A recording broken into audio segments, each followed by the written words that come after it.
आज हम हमारी कक्षा 1 की हिंदी पाठ्यपुस्तक का 12वां अध्याय पढ़ेंगे और इसमें हम 6 फे, औ और औ की मात्रा वाले शब्दों को जानेंगे। सबसे पहला जो चित्र है वो आप सभी इस चित्र से भली भांति परिचित हैं। ये एक छाते का चित्र है जिसे छतरी भी कहते हैं, है ना। और छाता हमें किन किन चीज़ों से बचाता है?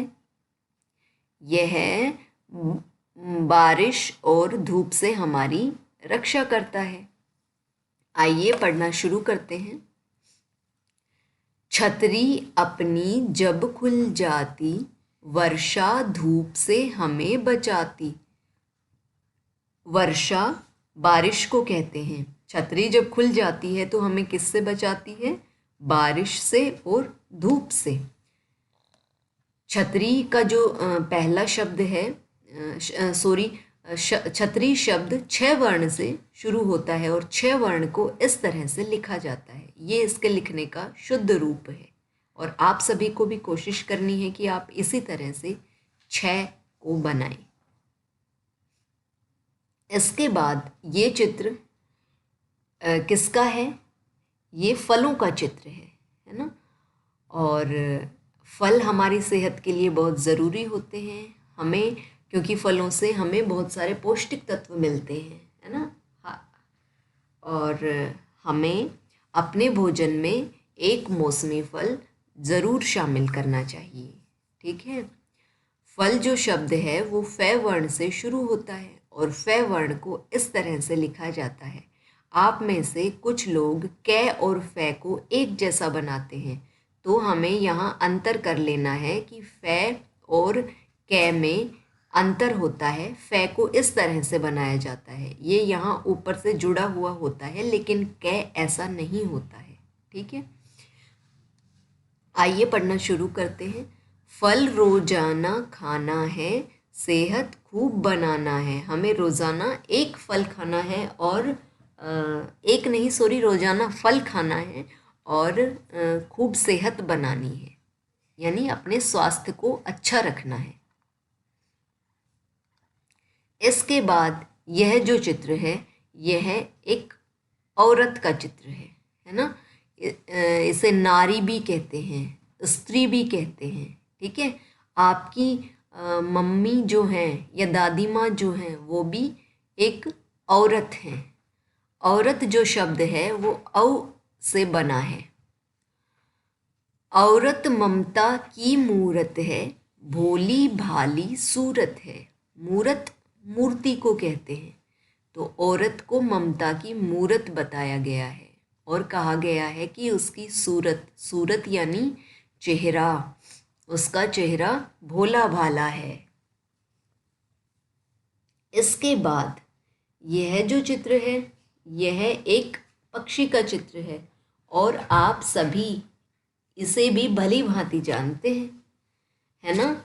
ये आपने इसे अपने घरों के आसपास ज़रूर देखा होगा। ये कौवा है और हमने जब हमारे पक्षी पढ़ा था तो हमने जाना था इसके बारे में कि ये बहुत ही कर्कश आवाज़ में गाता है।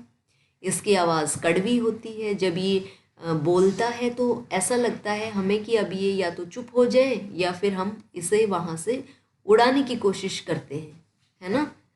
इसकी आवाज़ हमारे कानों को अच्छी नहीं लगती। और ये पक्षी शाकाहारी भी होता है और मांसाहारी भी होता है। शाकाहारी इसलिए कि ये रोटी भी खा लेता है, चावल अनाज के दाने ये भी खा लेता है और ये दूसरे पक्षियों के छोटे बच्चे अंडे, ये भी छोटे कीड़े मकोड़े भी कौवा खा लेता है। तो आइए पढ़ते हैं। कौवा बोले कड़वे बोल, कोयल के हैं मीठे बोल। कौवा कैसे बोल बोलता है? कड़वे। और कोयल भी एक पक्षी होता है और वह भी काले रंग का ही होता है, और लेकिन उसकी आवाज़ बहुत ही मधुर होती है। जब वो बोलती है तो हमें ऐसा लगता है कि वो बोले ही जाए और हम उसे सुने जाएं, ठीक है। यहाँ पे आपने देखा कि ये जो अक्षर है ये क है, और कै पे जब औ की मात्रा जुड़ती है उसके साथ तो ये कौ हो जाता है। ठीक है, इसी तरह से बाकी वर्णों के साथ भी औ की मात्रा लगाकर हमें अभ्यास करना है। यहाँ पे अब हम आते हैं अभ्यास कार्य पे। छ, फे, औ वर्ण तथा औ की मात्रा वाले वर्णों के खंडों में रंग भरें। हमने जो वर्ण सीखे हैं उन वर्णों को हमें पहचानना है और उन भागों में रंग भरना है। ठीक है, जैसे यहाँ पे औ है इस पतंग में और ये औ है, तो हमें इन दो जगहों में रंग भरना है। इसके बाद है सुने और बोले। मैं बोलती हूँ, आपको सुनना है और फिर बोलना है। फल, गौरव, छतरी, बिछौना, औरत, फाटक, कौवा, मौसम, छपाक, औलाद। उसके बाद है पढ़ें और बोलें। ये आपको स्वयं पढ़ना है और इन्हें बोलना है। फलाहार, जहाज, औजार, खरबूजा, छपरा, तराजू, छाता, ठाकुर। झरना कलकल करता है। नानी लेकर आई फल। नौका में बैठी है मौसी। इसके बाद आता है लिखें, और जिन वर्णों को हमने सीखा है, जिनके बारे में आज जाना है, जिनकी पहचान की है, उन वर्णों को यहाँ लिखना बताया गया है और इनको इसी तरह से आपको लिखना है। छ इस तरह से, फे इस तरह से, और औ की मात्रा जो है उसमें भी आप लोग गलत लिखते हो। ये जो ऊपर की दो मात्राएं होती हैं इन्हें सिर्फ एक ही रेखा के, दोनों मात्राओं को एक ही रेखा के ऊपर टिकाना होता है, लेकिन आप में से कुछ लोग ऐसा नहीं करते हैं। वो ऊपर से जिस तरह से ये अलग है, इनको नीचे से भी अलग अलग ही रखते हैं, है ना, जो कि इसका शुद्ध रूप नहीं है। तो हमें इस तरह से औ की मात्रा लगाना सीखना है। इसके बाद कुछ वाक्य हमें दिए गए हैं, हमें इन वाक्यों को पढ़ना भी है और इनके नीचे दिए गए रिक्त स्थान में इनको बिल्कुल इसी तरह से लिखना भी है। रतन अब घर चल। नानी और मौसी आई। फौजी चाचा भी आए।